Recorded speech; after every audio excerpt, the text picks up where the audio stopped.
Good evening, good evening. God bless you, God bless you. Welcome to Spilling the Tea at 10 on Word at Night.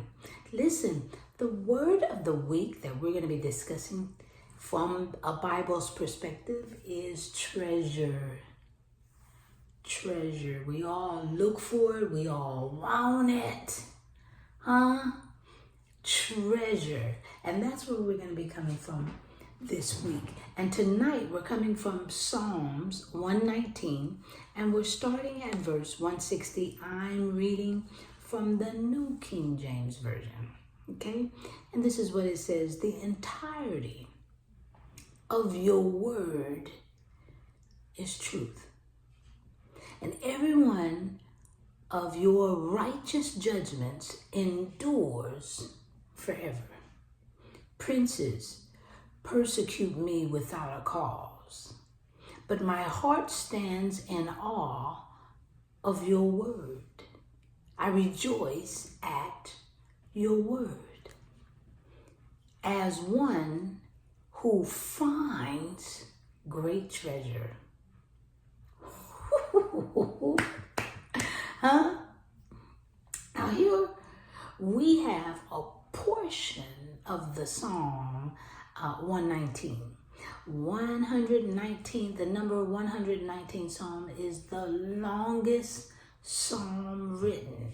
It has 176 verses.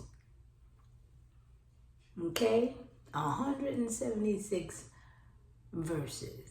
And even though the writer is unknown to us, some say it's David, but the writer is unknown to us.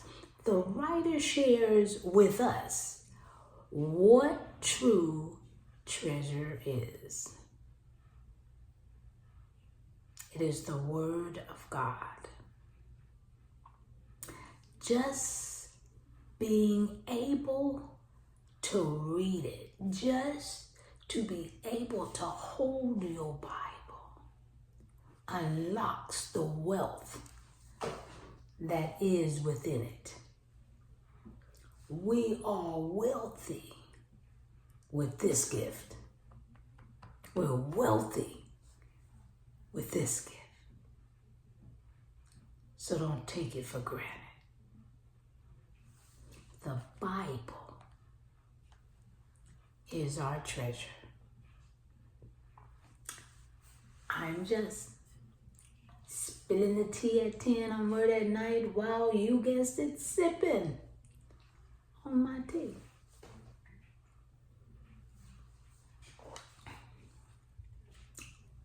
Ooh, the Word of God is our treasure. Wow, let's pray. Gracious Father, we thank you for this word. We thank you that we're able to spend time once again reading the wealth that's in this book.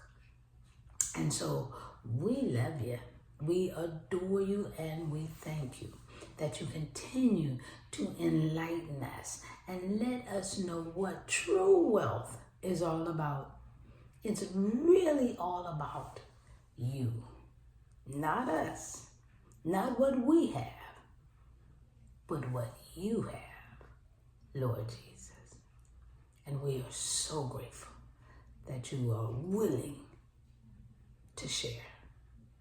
This we pray and praise in Jesus' magnificent, wonderful name. Amen, and thank you, Jesus. All right. I'll see you tomorrow right here on Spilling the Tea at 10 on Word at Night. God bless you. Bye.